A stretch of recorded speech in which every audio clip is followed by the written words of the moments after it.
Hey guys, how's it going? We got something a little bit different this week. I've got Grant here. He wound up being a client of mine actually, which was kind of cool, but the reason why I've got Grant here is because he went through a journey. He's got to be one of the most informed clients, homeowners actually, that I have met with as far as his journey talking to other contractors. He looked at push piers, he looked at helical piers, he looked at compaction grouting. Like, he went through the whole process, right? So if you guys followed all of the other videos, you know a little bit about how I look at design and make my recommendations. For this particular project, he did the right thing. He hired an engineer first, right? So the engineers came on, they did their investigation, and he wound up in a sort of unique situation. He had very shallow bedrock. The settlement had already finished. Granted, there was a ton of settlement, 7 inches down, and just everything was sort of an idealized situation because the home was already stable with shallow bedrock, no anticipated future settlement, and from there you were looking at options for lifting. So I was hoping Grant could just kind of walk us through a little bit about his journey, and we'll walk you guys around, and yeah, it was a lot of fun. Yeah, awesome. Thank you, Kyle. So when we got this home, we knew it was disclosed to have the settlement, and there was a contractor who provided a bid kind of with the sale of the home, which was for helical piers. And one of the first things that I felt just intuitively was just have an engineer look at this independently, come up with an assessment, and then have contractors bid on what the engineer said. So I think for homeowners, I can't recommend that enough. It's not to say that you don't trust the contractors, it's just that's the job of the engineer. That's what they do all day long. They know how to do this stuff, and it actually helps the contractors because there's no guessing or fudge work. I'm not quite sure, is it X number of piers or piles or whatnot? Like, the engineer will give a recommendation and they're just bidding on that. So it makes the whole process clear. That's probably my biggest learning and recommendation for other people. Absolutely. So that was the thing, and I know Grant's being nice. That was literally one of the first things I said. The contractor, when they come on site, generally they're pushing a product, and that's not always the best approach, right? So hiring an engineer, they're not gonna sell you a product and install it, so they have no skin in the game. So they gave you some recommendations as far as either helical pins or what was the recommendation? Right. So we did a pretty extensive geo assessment with a really reputable firm.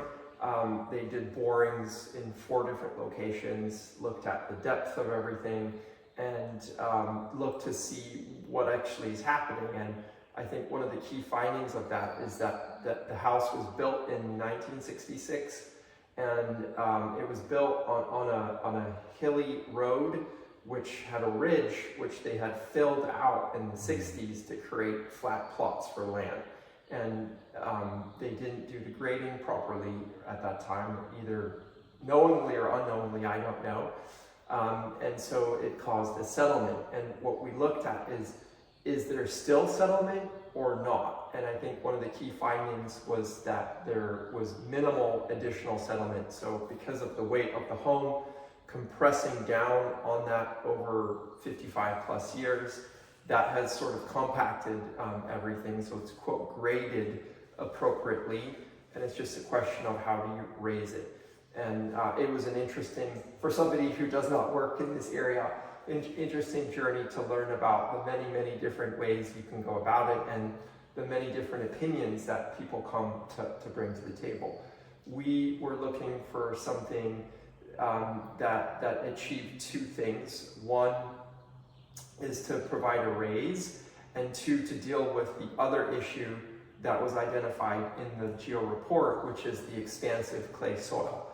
So that's something that if you're dealing with clay soil, expansive soil, you're always going to have that issue, which is basically, you probably explained that in other videos, but briefly, if you're watching it for the first time, when it rains or gets wet, the clay expands, and when it gets dry, it shrinks. So over time, that expansion and shrinking underneath the foundation causes kind of an up, down, up, down, up, down, and then you can get cracks and other types of things.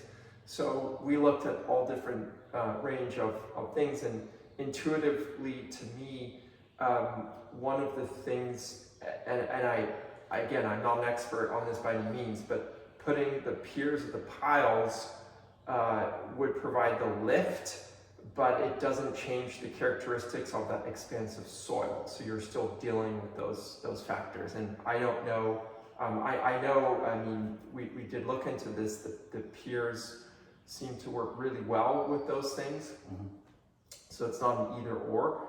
But given that we already had the settlement, we just felt, you know, what else is there? And it was the engineering firm who said, you know, you could consider doing mud jacking or polymer foam injection to raise it. And then the foam, one of the neat characteristics is that it actually minimizes or eliminates that expansive issue because it fills in and changes the soil characteristics of the areas that it fills in. So that's what we ended up selecting, and just kind of touring the site now with you and checking out the work, and it's awesome to see it kind of come to fruition. Yep, so we ran into some issues on the site. There was unreinforced concrete that sort of limited our ability to lift. However, we got about 4.5 or 5 inches out of the 7 inches that it was down. So the home is in pretty good level. It's within tolerance at minimum. As Grant was mentioning, you've got the hydrophobic or hydroinsensitivity of the polymer displaces the water, stops moisture from infiltrating into that expansive clay soil, and minimizes the expansion potential. So it handles that too. He's going beyond that. He's going to be handling the drainage and grading surrounding the property to ensure longevity of the repair system and minimizing any moisture infiltration that might happen in the future. So ultimately, I think for a pretty cost-effective approach with the polymer, with the warranty and all the other stuff you got, it was a sound repair that addresses all of the issues that the engineering report had, which, by the way, as a contractor, getting an engineering report and being able to look at the soil profile so I could A, accurately bid the project, and B, understands the causation and what the goals of the project are going into it was just incredibly helpful. So, I mean, really that's it. It was kind of a successful project for everyone here, and I wanted to take the opportunity to have Grant talk to you guys because his journey was just, it was wild. We spent so much time on the phone. Yeah, and I mean, I guess you brought up something that probably many homeowners won't be thinking about, but depending on the age of the home, all of the foundations and slabs should be built with rebar to reinforce it, but older homes don't have that. So if your home doesn't have it, right off the bat before any work is done, there's just less durability of the material that they're going to be lifting up. So that's for consideration.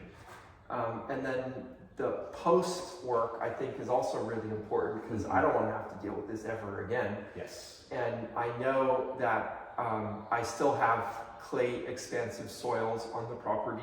You know, we didn't excavate and repack stuff. So intuitively, it's like I just want to keep that area around the foundation from further expansion issues, even if there's that polymer that's in a nice kind of perimeter around everything. So we're going to be putting at least a 6-foot wide walkway around the entire area with no vegetation against the walls and anchored in with rebar to the thing. So, which is perfect. Yeah, it's perfect. Yep. So guys, that's it. Like I said, it was going to be a little different this week. Interview. I'm hoping to continue on with stuff like this with either clients or actually other engineers who are in the field who can provide their input so you're not just listening to my voice all the time. And that's what our Mondays are going to be more about. So Grant, thank you so much for your time. Thanks, Kyle. And everybody else here, if you have any questions, comments, concerns, please drop it below or message me directly. And please like, share, subscribe, and all the other fun stuff that you do for exposure online. Thank you.